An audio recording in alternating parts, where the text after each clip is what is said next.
नमस्कार। आज की इस चर्चा में आप सभी का बहुत बहुत स्वागत है।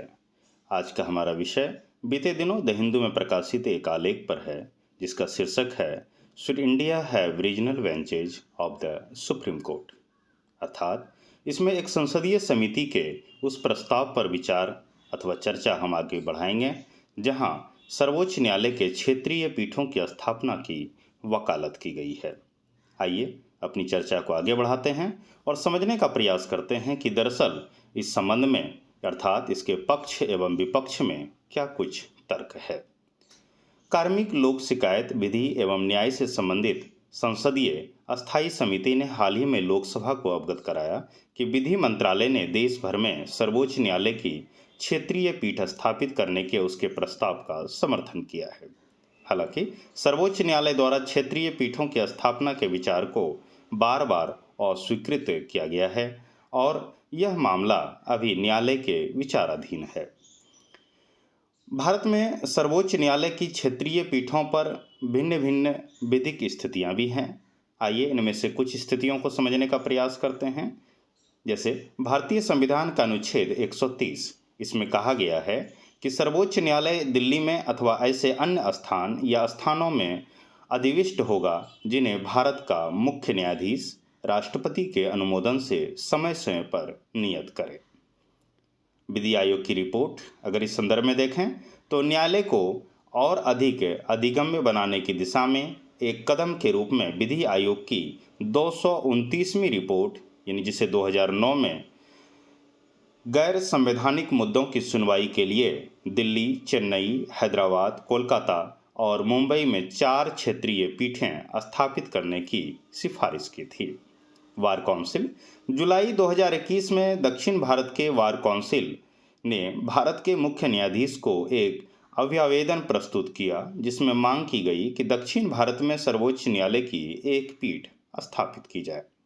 संसद की अस्थायी समिति की रिपोर्ट के मुताबिक कार्मिक लोक शिकायत विधि एवं न्याय संबंधी संसदीय अस्थायी समिति ने विधि एवं न्याय मंत्रालय की अनुदान मांग 2021-22 पर अपनी 107वीं रिपोर्ट पेश की और विधि आयोग की 229वीं रिपोर्ट में की गई अनुशंसा के अनुरूप सर्वोच्च न्यायालय के क्षेत्रीय पीठों की स्थापना की वकालत की। भारत के मुख्य न्यायाधीश के संदर्भ को आधार बनाकर देखें, यानी उनके विचारों को अगर शामिल करते हुए देखें, तो अभी तक भारत के किसी भी मुख्य न्यायाधीश यानी सीजेआई ने सर्वोच्च न्यायालय को दिल्ली से बाहर अधिविष्ट करना उचित नहीं समझा है। भारत के पूर्व मुख्य न्यायाधीशों ने क्षेत्रीय पीठों की अवधारणा में बहुत कम रुचि दिखाई, जहां उन्होंने यह चिंता प्रकट की कि इससे सर्वोच्च न्यायालय की प्रतिष्ठा कम हो सकती है। आइए चर्चा को आगे बढ़ाते हुए सर्वोच्च न्यायालय की क्षेत्रीय पीठों के पक्ष में कुछ तर्क को समझने का प्रयास करते हैं। बेहतर अभिगम्यता।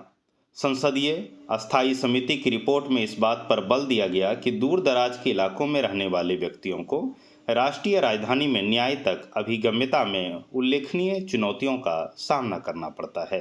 क्षेत्रीय पीठें दूर दराज के इलाकों या राजधानी से दूर रहने वाले लोगों के लिए न्याय को और अधिक सुलभ या अभिगम्य बनाएगी। इससे व्यक्तियों के लिए विशेष रूप से वित्तीय या लॉजिस्टिक चुनौतियों का सामना करने वाले लोगों के लिए विधिक मामले हेतु दिल्ली जाने की आवश्यकता कम हो जाएगी। संवैधानिक मामलों पर अधिक ध्यान दे सकना। इससे नई दिल्ली में अवस्थित प्राथमिक पीठ द्वारा विशेष रूप से संवैधानिक मुद्दों को संबोधित करने के साथ अन्य अपीलीय मामलों के विचलन के बिना जटिल संवैधानिक मामलों के न्याय निर्णयन के लिए एक समर्पित मंच का निर्माण हो सकेगा। क्षेत्रीय पीठें अपीलीय मामलों के प्रबंधन में विशेषज्ञता रख सकती है, जिससे न्यायाधीशों को अपने संबंध क्षेत्रों से संबंधित कानून के विशिष्ट क्षेत्रों में विशेषज्ञता विकसित करने की अनुमति मिल सकती है। इस विशेषज्ञता से अधिक सूचना संपन्न निर्णय लिए जा सकते हैं। बेहतर न्यायिक प्रभावशीलता। क्षेत्रीय पीठें उन स्थानीय मुद्दों और चिंताओं को संबोधित करने के लिए बेहतर स्थिति में होगी जिन पर राष्ट्रीय स्तर पर पर्याप्त ध्यान नहीं दिया जा सकता है। क्षेत्रीय संदर्भों से परिचित न्यायाधीश अधिक प्रासंगिक एवं प्रभावी निर्णय दे सकते हैं। क्षेत्रीय पीठें स्थानीय कानूनों और रीति रिवाजों से परिचित न्यायाधीशों द्वारा मामलों को अधिक कुशलता से संभालने की अनुमति देगी। इस विशेषज्ञता से त्वरित और अधिक सूचना संपन्न निर्णय लेने में मदद मिल सकती है। बृहत अवसर। क्षेत्रीय पीठों की स्थापना से देश के विभिन्न हिस्सों में कानूनी अवसंरचना एवं विशेषज्ञता के विकास को बढ़ावा मिल सकता है। स्थानीय कानूनी पेशेवरों को सशक्त बनाया जा सकता है और जमीनी स्तर पर कानूनी जागरूकता बढ़ाई जा सकती है। क्षेत्रीय पीठों की स्थापना से बृहत अवसरों के द्वार खुलेंगे और वार का लोकतांत्रिकरण होगा। लंबित मामलों में कमी के संदर्भ में अगर देखें तो वर्ष 2023 में सर्वोच्च न्यायालय ने 2022 की तुलना में मामलों के निपटान में 31% की वृद्धि देखी गई। वर्तमान में 80,000 से अधिक मामले निर्णय के लिए लंबित हैं, जिनमें से 60,000 दीवानी मामले हैं। क्षेत्रीय पीठों की स्थापना से न्यायाधीशों के साथ साथ अधिवक्ताओं की संख्या में भी वृद्धि होगी, जिसके परिणाम स्वरूप हमारी न्यायिक प्रणाली को अत्यंत आवश्यक बढ़ावा मिलेगा या मिल सकेगा। क्षेत्रीय पीठें सर्वोच्च न्यायालय के कार्यभार को विकेंद्रीकृत कर दिल्ली में मुख्य पीठ पर के बोझ को कम करने में मदद कर सकती है। इससे मामलों का द्रुत समाधान हो सकेगा और लंबित मामलों में कमी आएगी। आइए अब हम लोग ये तो बात कर रहे थे जो कि पक्ष के संदर्भ में तर्क था। अब आइए कुछ विपक्ष में भी तर्क हैं, उन्हें भी समझने का प्रयास करते हैं। सबसे पहले न्याय शास्त्र का विखंडन। क्षेत्रीय पीठें कानूनों और कानूनी सिद्धांतों के भिन्न भिन्न व्याख्याओं को जन्म दे सकती है, जिसके परिणाम स्वरूप देश के विभिन्न क्षेत्रों में न्यायिक निर्णयों में विसंगतियां उत्पन्न हो सकती है। भारत के पूर्व मुख्य न्यायाधीश के.जी. बालकृष्णन ने तो यहाँ तक आशंका जताई थी कि इससे संस्था का ही विघटन हो सकता है। वाद या मुकदमेबाजी की वृद्धि। जबकि सर्वोच्च न्यायालय में दायर अधिकांश मामले दिल्ली के निकट स्थित उच्च न्यायालयों से आते हैं, केवल क्षेत्रीय पीठों के गठन से इस असंतुलन को दूर नहीं किया जा सकेगा। क्षेत्रीय पीठ संभावित रूप से निरर्थक या फॉर्म शॉपिंग लिटिगेशन को बढ़ावा दे सकती है, क्योंकि वादी ऐसी पीठों से अनुकूल परिणाम की इच्छा रखेंगे जिनके बारे में धारणा हो कि वे उनके मामलों के प्रति अधिक सहानुभूति रखेगी। संभावित पूर्वाग्रह और प्रभाव। क्षेत्रीय पीठों में न्यायिक निर्णयों को प्रभावित करने में क्षेत्रीय पूर्वाग्रहों या राजनीतिक प्रभाव की संभावना के बारे में भी चिंताएं उत्पन्न हो सकती है, विशेष रूप से उन क्षेत्रों में जहां प्रबल स्थानीय हित या राजनीतिक दबाव मौजूद हों। क्षेत्रीय पीठों में नियुक्त न्यायाधीशों की गुणवत्ता एवं विशेषज्ञता विशेष रूप से दिल्ली में मुख्य पीठ के अनुभवी न्यायाधीशों की तुलना में को लेकर भी चिंताएं उत्पन्न हो सकती है। इससे न्यायिक निर्णयों की सुसंगति एवं विश्वसनीयता पर असर पड़ सकता है। संसाधनों और अवसंरचना पर व्यय की वृद्धि। क्षेत्रीय पीठों की स्थापना एवं रखरखाव के लिए अदालती सुविधाओं और सहायक कर्मचारियों सहित अवसंरचना में उल्लेखनीय वित्तीय संसाधनों एवं निवेश की आवश्यकता होगी। इससे पहले से ही सीमित न्यायिक संसाधनों और बजट पर दबाव पड़ सकता है। उल्लेखनीय है कि देश भर के उच्च न्यायालयों में न्यायाधीशों के स्वीकृत 1114 पदों की तुलना में 347 पद रिक्त है। इसी प्रकार जिला न्यायपालिका में न्यायाधीशों के कुल स्वीकृत 25,081 पदों में से केवल 19,781 पद ही कार्यशील थे। जिला जजों के 5300 पद रिक्त बने हुए हैं। अब थोड़ा विचार करते हैं हम लोग कि आगे क्या कुछ संभावनाएं इस बीच में मौजूद है या फिर सोचा जा सकता है, या जिन संभावनाओं के ऊपर हम लोग विचार कर सकते हैं।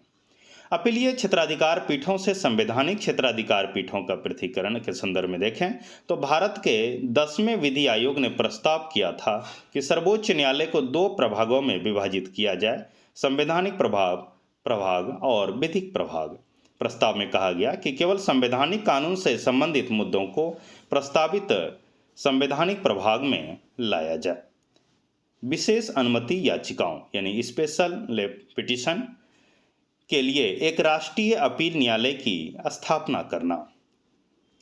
बिहार लीगल सपोर्ट सोसाइटी बनाम भारत के मुख्य न्यायाधीश मामले 1986 में सर्वोच्च न्यायालय ने कहा कि एक राष्ट्रीय अपील न्यायालय यानी नेशनल कोर्ट ऑफ अपील की स्थापना करना वांछनीय है, जो विशेष अनुमति याचिकाओं पर विचार करने में सक्षम होगा। इससे सर्वोच्च न्यायालय को केवल संवैधानिक एवं सार्वजनिक कानून से संबंधित प्रश्नों पर विचार करने का अवसर मिल सकेगा।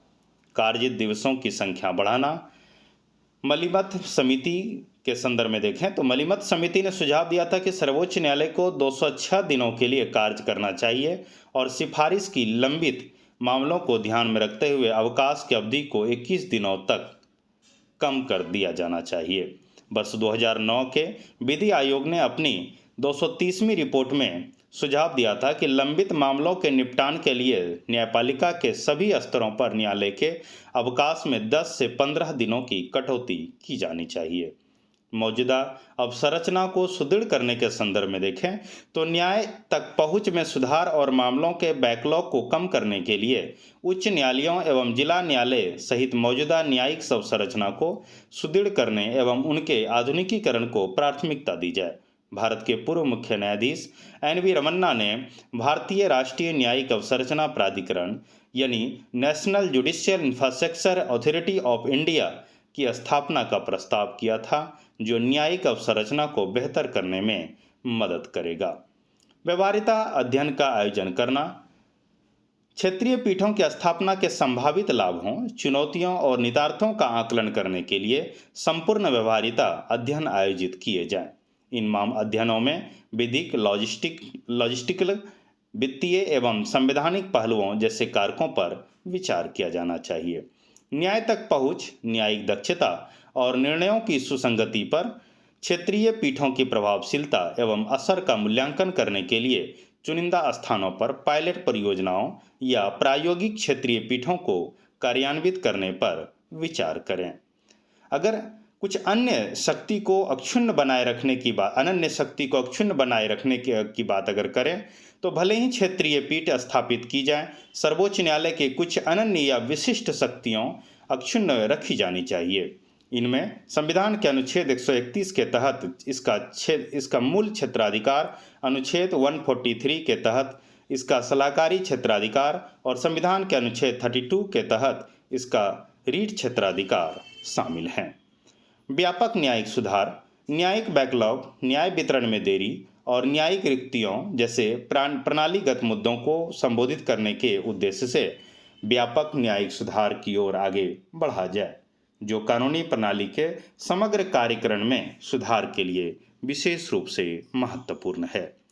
न्याय तक पहुंच बढ़ाने और दूरस्थ न्याय निर्णयों को सुगम बनाने, विशेष रूप से दूरदराज या वंचित वर्ग क्षेत्रों में के लिए वीडियो कॉन्फ्रेंसिंग और वर्चुअल कोर्ट रूम जैसी प्रौद्योगिकी के उपयोग पर विचार किया जाए। अब अगर निष्कर्ष के रूप में अगर हम लोग समझें तो भारतीय न्यायपालिका के भविष्य की कल्पना करते समय हमें एक साहसिक दृष्टिकोण अपनाना चाहिए, जो परंपरा को नवाचार के साथ, क्षेत्रीय विविधता को राष्ट्रीय एकता के साथ और अभिगम्यता को उत्कृष्टता के साथ संतुलित करता हो।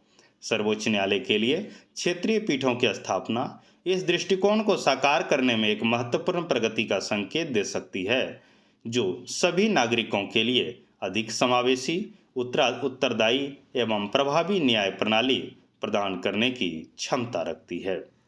हम उम्मीद करते हैं हमारा आज का यह प्रयास निश्चित रूप से हम सभी के लिए उपयोगी साबित होगा और आने वाले समय में जो खास तौर पर लोक सेवा आयोग एवं राज्य लोक सेवा आयोग प्रतियोगी परीक्षाओं की तैयारी में जुटे हुए हैं, उनके लिए हमारा यह प्रयास विशेष रूप से उपयोगी साबित होगा। आप सभी हमारे साथ इसी प्रकार जुड़े रहें। जुड़े रहने के लिए बहुत बहुत धन्यवाद। लाइक कीजिए, शेयर कीजिए, सब्सक्राइब कीजिए और उन तक जरूर पहुंचाइए जिन्हें इसका लाभ हो सकता है। इसी प्रकार जुड़े रहें। एक बार फिर से आप सभी को बहुत बहुत धन्यवाद।